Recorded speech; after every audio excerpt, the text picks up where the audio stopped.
Anarchy doesn't mean out of control. It means out of their control. Anarchy, the organization of society on the basis of voluntary cooperation without political institutions or hierarchical government. Anarchism. I dislike all forms of government. But somebody must rule. And I don't like the word rule. Well, if we don't like the word rule, let's call it leadership. Leadership in government is political power, and political power is an official form of antagonizing the people. But, my dear young man, politics are necessary. Politics are rules imposed upon the people. In this country, rules are not imposed. They are the wish of all free citizens. Travel around a bit, then you'll see how free they are. Today, man has too much power. The Roman Empire collapsed with the assassination of Caesar. And why? Because of too much power. Feudalism blew up with the French Revolution. And why? Because of too much power. And today, the whole world will blow up. And why? Because of too much power. The monopoly of power is a menace to freedom. It degrades and victimizes every individual. And where is the individual? I don't know. Lust and terror, because he is made to hate instead of love. If civilization is to survive, we must combat power until the dignity and peace of man are restored. The greater part of the population is not very intelligent, dreads responsibility, and desires nothing better than to be told what to do. Provided the rulers do not interfere with its material comforts and its cherished beliefs, it is perfectly happy to let itself be ruled. We have been ruled by liars and thieves for hundreds of years. All of our political leaders operate under the authority of the devil, and that is why they're all lying, incompetent thieves who haven't been able to solve any of our problems. They're too busy ripping us off and making rules that they call laws.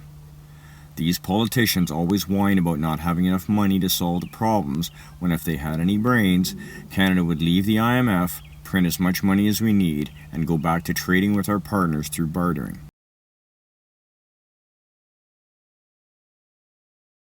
The real owners, the big wealthy business interests that control things and make all the important decisions. Forget the politicians. The politicians are put there to give you the idea that you have freedom of choice. You don't. You have no choice. You have owners. They own you. They own everything. They own all the important land. They own and control the corporations. They've long since bought and paid for the Senate, the Congress, the state houses, the city halls. They got the judges in their back pockets. And they own all the big media companies, so they control just about all of the news and information you get to hear. They got you by the balls.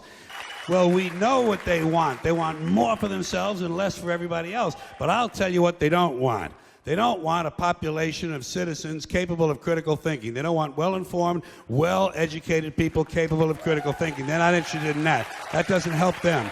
That's against their interest. That's right. They don't want people who are smart enough to sit around the kitchen table and figure out how badly they're getting fucked by a system that threw them overboard 30 fucking years ago.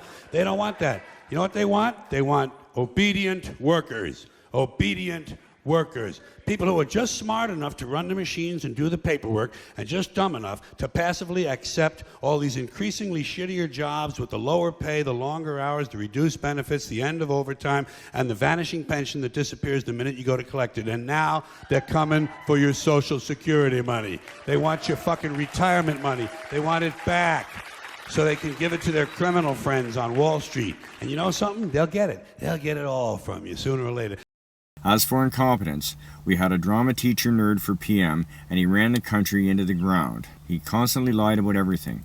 How was this clown qualified to rule over us in any way? This proves how stupid democracy is. Justin Trudeau lied about who his father was, and the evidence is embarrassingly overwhelming. Justin was the only one heaping praise on Castro when Castro died. There's also the suicide letter from Castro's other son, whining about how Castro was treating Justin better than he got treated. Look at the guys wanting to be our next prime minister. We have Pierre Poilievre representing the right of the political spectrum, our own Maple MAGA. Conservatives are cheap, penny-pinching assholes who think we don't work hard enough. Fuck these people, bro. They don't want to pay for anything and claim to follow the Bible, but their lying is easily exposed. Fundamental Christianity completely ignores the teachings of Christ as they heap up riches and build monuments to themselves. I've been trying for years to find one thing Christianity actually obeys in the Bible. I was hungry, and you gave me something to eat. I was thirsty, and you gave me something to drink. And behold, now I'm all lazy and entitled. You shouldn't have done that.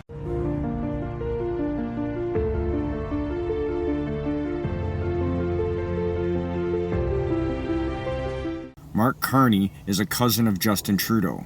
It's all a big club where the Liberals take our money and decide where to spend it. This makes it easier for them to skim off the top. More assholes ripping us off. I knew it. I'm surrounded by assholes. Liz Truss, former British Prime Minister who couldn't outlast a head of lettuce herself, has nothing good to say about Mark Carney. You were Prime Minister of the United Kingdom, and any advice you have to Canadians who think he might make a good Prime Minister? Well, Mark Carney was Governor of the Bank of England, and under his tenure, too much money was printed, which did damage to the British economy and put our economy off track. He, at the last election, endorsed Rachel Reeves' economic policy. She's now become Chancellor. It's been a disaster for Britain. The country is heading for bankruptcy. So I would strongly recommend not backing Mark Carney or his policies on net zero, which have been disastrous for Britain and would be disastrous for Canada. Crazy how with this election, with every single point that the Liberals bring up and they say they're going to do or they're going to get accomplished, there's one simple rebuttal that will always stump them, that they cannot get around. Why didn't you do it? You had 10 years. Why did you not do it then? Oh, you're going to do all these things for home building. You're going to do all these things for the economy. You're going to fix this and that.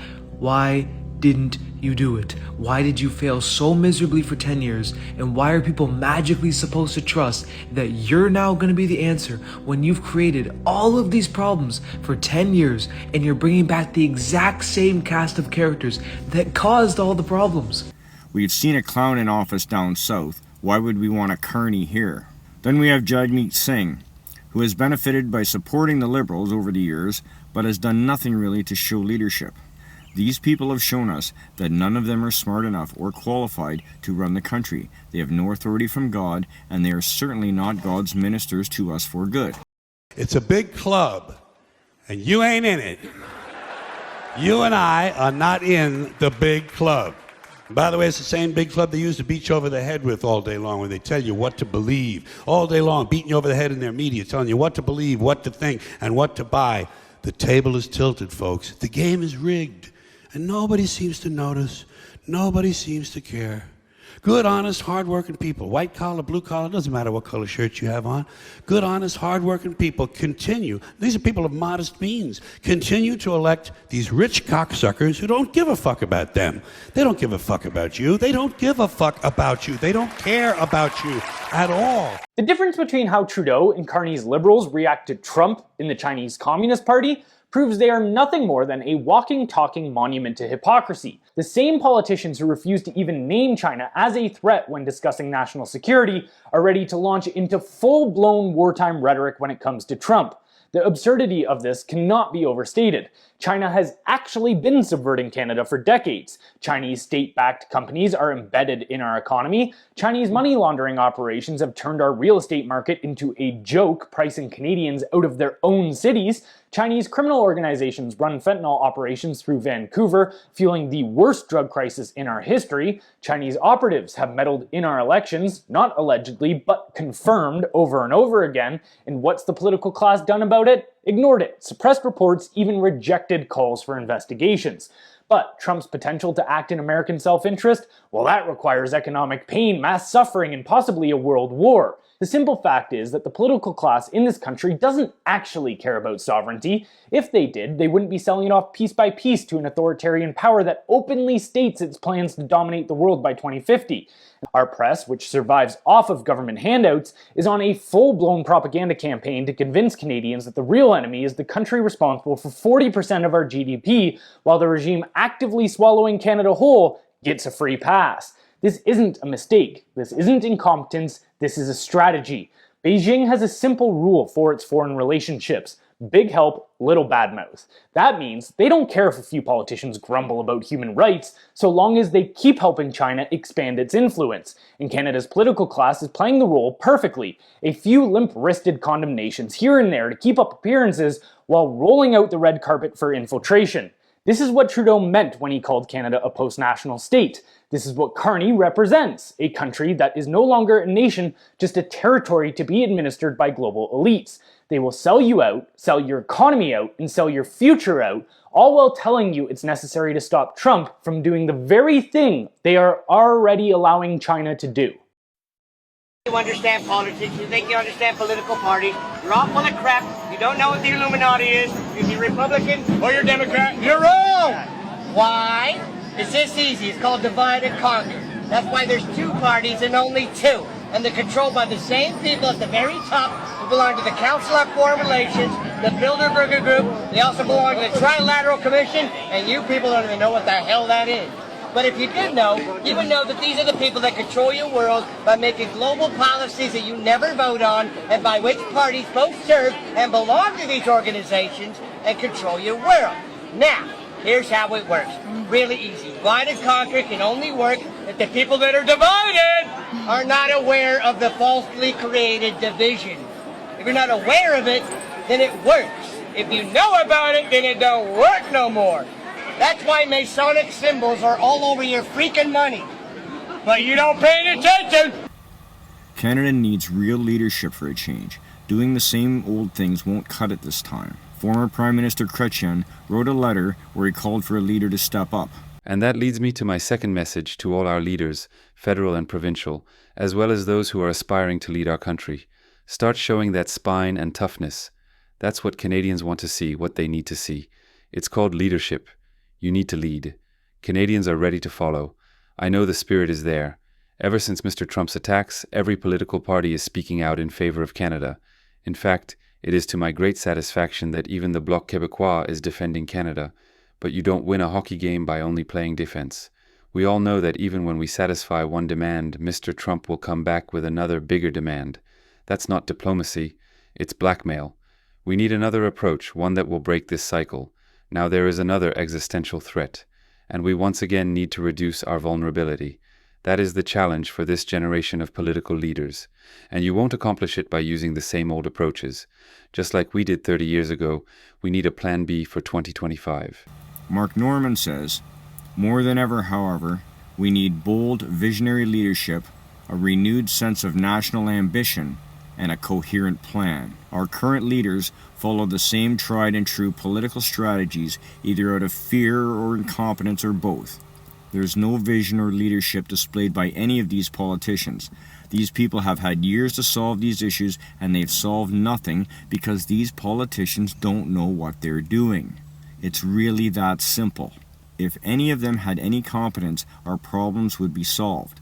They're all just pigs at the trough who receive pensions better than any Canadian for their services of ripping us off. Brian, what would you like to speak about? I would like to speak about how I got kicked out of Soper Park and how I became homeless and the people that are down there that you guys are making laws about and how you have no idea how they live because you've never been down there. I'm at the bottom. I see these people. I live with these people. I came home after 22 years getting chased out of Amherst, Nova Scotia, looking for someone to stay with, and I found out that all of my friends and family had died.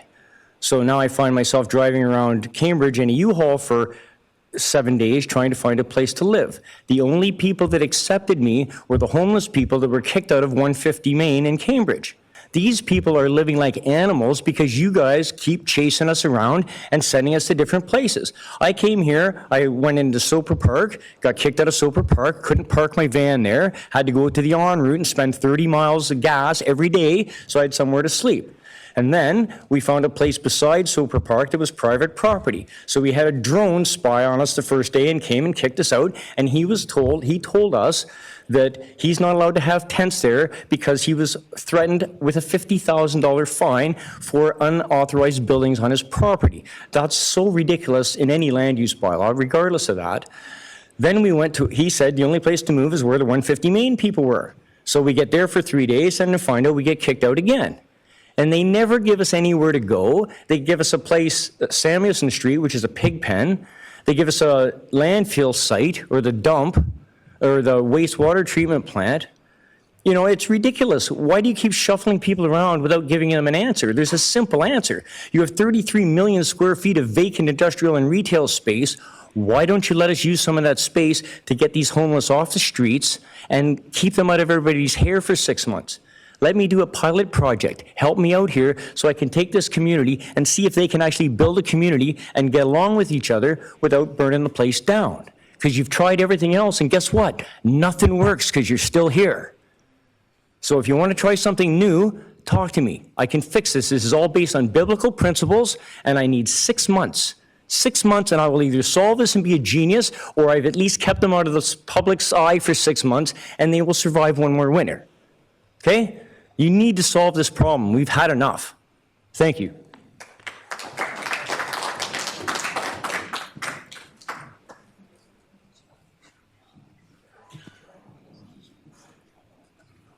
Okay, we're going to recess for 15 minutes. It's kind of difficult to forge a national ambition when we still have trade barriers between provinces. Why did it take Trump and his tariffs to remove Canadian trade barriers between provinces? Incompetent Canadian politicians who have no grasp of reality.